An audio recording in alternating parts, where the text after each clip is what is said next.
this video, we're going to talk about freezer to Instant Pot meals specifically. These are also one of our favorites, and we only have recipes that do really well into the freezer, into the Instant Pot, and onto your table here in My Freeze Easy. It's typically soups, chilies, roasts, shredded meats, things like that. A lot of times those do well in the slow cooker, but we also have options for the Instant Pot as well. And so I want to share a couple tips with you, freezer to slow cooker tips. First of all, you're going to want to freeze whatever you're going to put in the Instant Pot in a round bowl.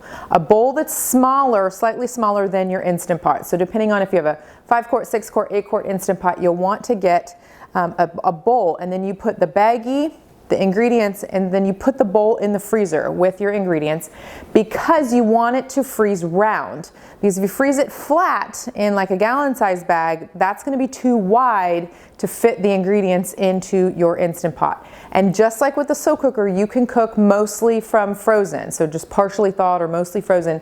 You can put the ingredients right into your Instant Pot. So you want to make sure to freeze in a round bowl so that you can basically just flip it right into the insert, and then you can get it started. Most of our freezer to Instant Pot recipes you can do just like that, from freezer, bowl of warm water just to thaw it from the bag, put it mostly frozen into the insert. You will need to add a cup of liquid.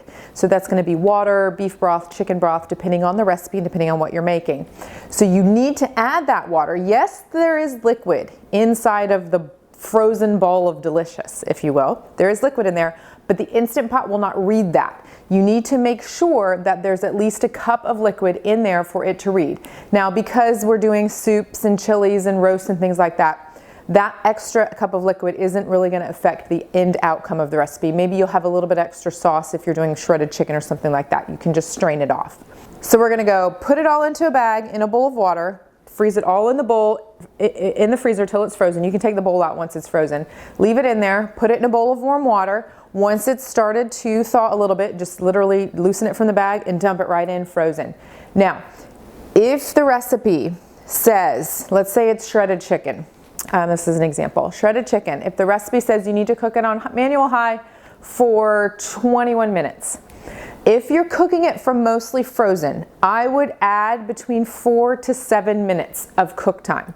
Now, you don't need to double the cook time. That's the nice thing about the pressure cooker. You don't have to double the cook time. With the oven, you generally have to add at least 30 to 45 minutes if you're cooking from mostly frozen. But you do not have to do that sort of doubling with the Instant Pot. It will be defrosting your meal as it's coming to pressure. So that's another important thing you need to know, is that it will take longer. So if I put chicken and some sauce and I'm going to do shredded chicken, I put that in the Instant Pot for 20 minutes, it's really going to be start to finish 30, 35 minutes.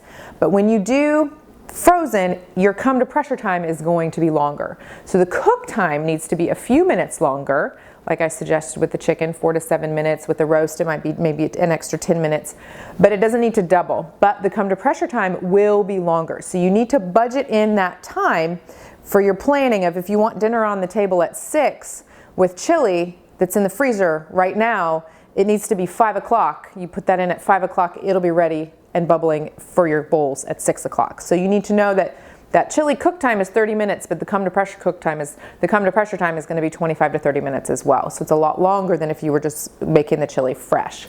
So be sure to budget in that time. So biggest tips with Instant Pot: freezing your meal in a round bowl so that you can easily get it in there.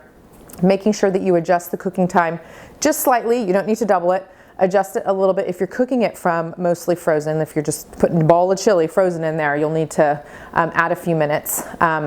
And make sure that you adjust for your own schedule and planning, adjust the time, because there will be a little bit of extra come to pressure time. So love the freezer to Instant Pot meals. Just like the freezer to slow cooker meals, they're very hands off. Put stuff together, put it in the freezer, just drop it in, walk away, and you come back and dinner is ready to go. Be sure to check out some of the other videos we have here on the videos page, different types of recipes, different cooking methods, different tips for how we cook different types of meals that we have here in My Freeze Easy.